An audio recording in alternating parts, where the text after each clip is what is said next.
Hello and welcome to this video where we will go into setting up Databricks Free Edition. We will both set up Databricks Free Edition and go into connecting it into GitHub. We'll create a GitHub repository and then connect that to Databricks Free Edition, and we will work with the GitHub repository both in Visual Studio Code locally and in Databricks Free Edition. I'll show you how these can be integrated, and I'm actually not going to use an extension called Databricks extension because that extension, it's a little bit limited when it comes to the Databricks Free Edition.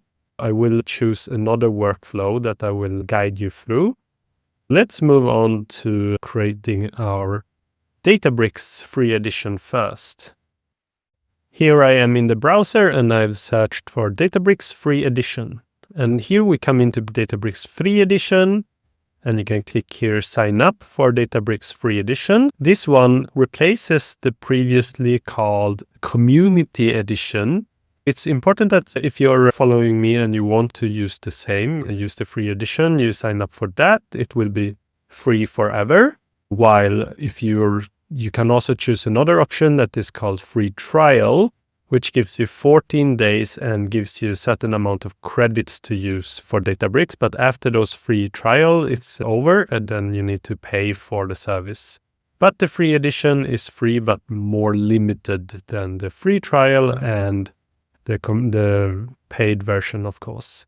Here you can continue with Google or continue with Microsoft. I have already done this. I won't show you this process, but it's quite straightforward. I'll show you how it looks like when I'm logged in.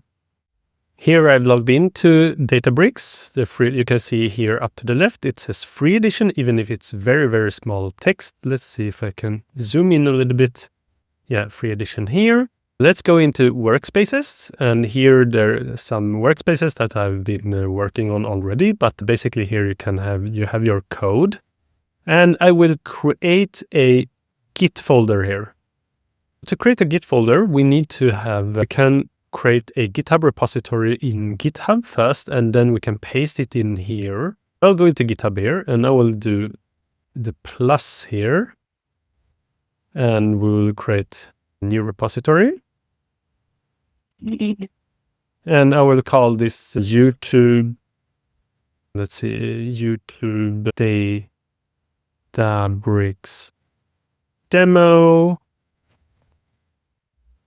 demoing, let's see, connecting Databricks to tab. I will remove this repository later on, I think, or I will have another repository where I will put all my Databricks related demos, I think. This one I will have here public. Yeah, that is fine. README, yes. Git ignore. Python. Create repository. Yes. Okay, now I have this repository and I will go into code here. I will copy this URL. And I will do like this. So I will go into my terminal because I want to have this locally as well. I will go into, for example, desktop, and inside of desktop, I will do git clone here. Git clone this repository. And then I can do code. Oh, you. Yeah, that's fine. I misspelled it. Okay, I've opened this up in Visual Studio Code, and this is my local development. Okay, for example, here you can see demoing connecting Databricks to GitHub. Let's see, I can just say that this is code. This is from VS Code locally. Okay, and then I will open up my terminal and I will git add dot git commit -m. Let's see, added some documentation. Yes, push. Okay. This means I've pushed up some new information to GitHub. Okay, if I go into GitHub, you can see, yes, this is from VS Code locally. Great. I copy this URL And now I will go into my Databricks basically. Okay, Databricks, let's see, home. And here you can see create Git folder, which I clicked on before. I'll just paste this one in here and it find GitHub and this Youb Databricks demo. Okay, great. Create Git folder. And it will create this folder here. Let's see. Basically, it will give an error if you haven't done integration with Databricks to GitHub. Then there will be some information for you to click on it and do the connection, basically. But since I've already done that, I don't get this error. Now I can easily, like for example, here I can create a notebook. I'll create a notebook here. Let's see. Yeah, great. And this is on Python by default. If I want to have Markdown cell, I can do that. I can do MD. Let's see, %MD. I will increase this a little bit. And I will say, let's see, Databricks notebook. Okay. Great. And I will have a Python cell now. And I will just say print hello from Databricks. I said that one. Yes. Hello from Databricks. And it works. I will call this hello. Not hell. Hello is nice. Okay, great. And then I can go back to, okay, now I want to push this. I will go into main here. And you can see, yeah, this one has been changed, right? We have added this command and this command here. I'll commit this. I don't need to pull because I cloned this, or I created this Git repository after I've already pushed up from VS Code. I'll show you from Visual Studio Code. I'll push up some new things and how to work with that. Now, commit, say like new Databricks notebook created. Commit and push. And now there is an error. Okay.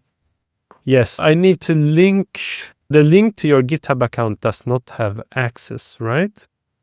Okay, this was the error I talked about before. I thought it would going to work, but apparently not. And that is actually because before I deleted the connection, but I thought the connection was still there. No matter. If you're getting this error, okay, then let's fix this. An admin must go here and install the Databricks GitHub app on the repository. Okay, I'll click on here. Click.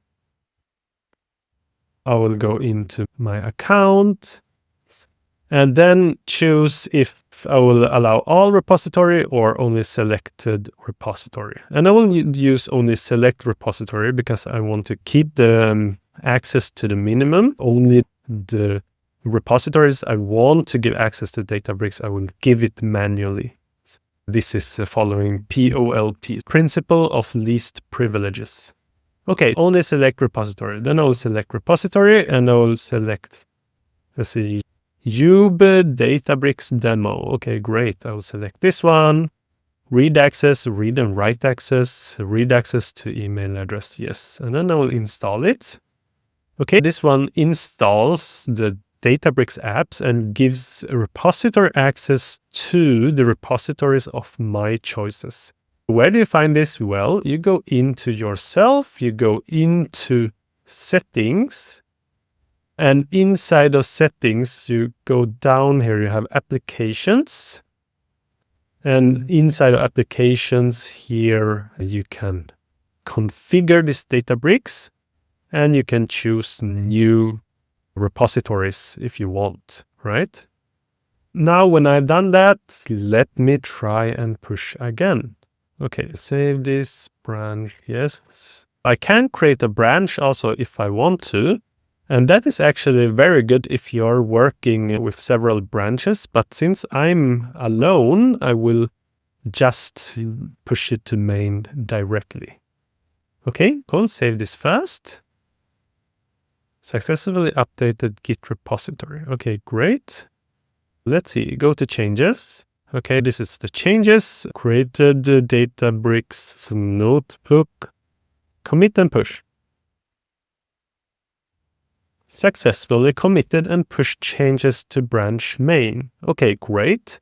Since I didn't create another branch, I can directly pull this, or I can look at it in my GitHub. Inside of GitHub, I can update this one, and I should get hello.ipnb. Great. This is created Databricks notebook. And I can see the notebook here. Okay, let's take a look into this notebook in Visual Studio Code. In Visual Studio Code, what I need to do is git pull. Before I edit something in Visual Studio Code, I should do git pull so that I don't get merge conflict, right? I do git pull and I get this hello ipnb. Cool. See if I can edit this one.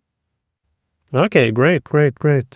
Let's run this one, and I don't have a Python environment. That is fine. It's good to create a Python environment actually. Locally, I will just do uv init, and I get my Python environment. I'll do uv add ipy kernel. Okay, now I have my ipy kernel, which means I can work with my notebook. If I run this one now, Python environment, I choose this Databricks demo, and it should work. Hello from Databricks. Let's see. Yeah, it's connecting to the kernel. I think it might have gotten stuck. Yeah, it works. Great, save this one. Okay, now I want to push this up. And I will remove main.py, uvlock py project.toml. Yeah, I can send all this. That is fine for me. Okay, git add git commit -n. Say I have updated Databricks code, something like that. Git push. This pushes to main, to the GitHub repository. And then let's go into, if I update this one, you can see that the updates will be here. Yeah, great. The update is here. Let's go into Databricks. And here in the Databricks, let's say I want to continue to work on this one, but before I work on this one, I should pull it. I go into main here, and I do pull. You saw there was a 1 there for a slight second. I clicked it too fast. Pull changes, okay.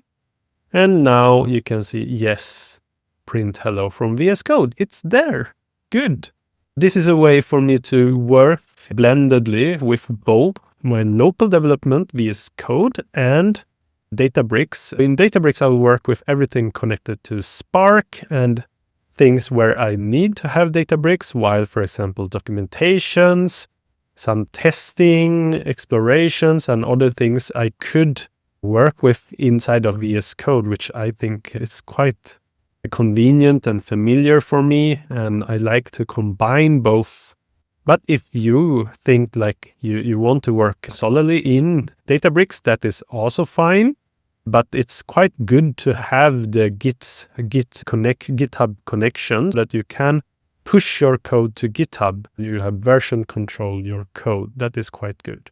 If I take a look into the workspace now, and I go into this Databricks demo, you can see, first of all, it's inside of workspaces, repos. No, it's not there actually. And let's see, it's in the users, and inside of users, I have here Databricks demo. Yes. And you can see here, I have my files. Great. I hope that you've learned how to set up Databricks Free Edition and how to connect it to GitHub. This was a very simple demonstration for that. And this is just a particular workflow that I'm used to and I want to keep doing, since I cannot use the Visual Code the Databricks extension inside of Visual Studio Code, since it's quite limited for the free edition that I'm going to use for teaching my Databricks videos that are coming. I plan to create a lot of Databricks videos since it's quite a nice platform to know and understand. I will create several videos within data engineering and ML ops space and LLM ops and AI ops. Stay tuned and continue watching my videos. And remember to subscribe also, of course. Yes, thank you. See you. Bye.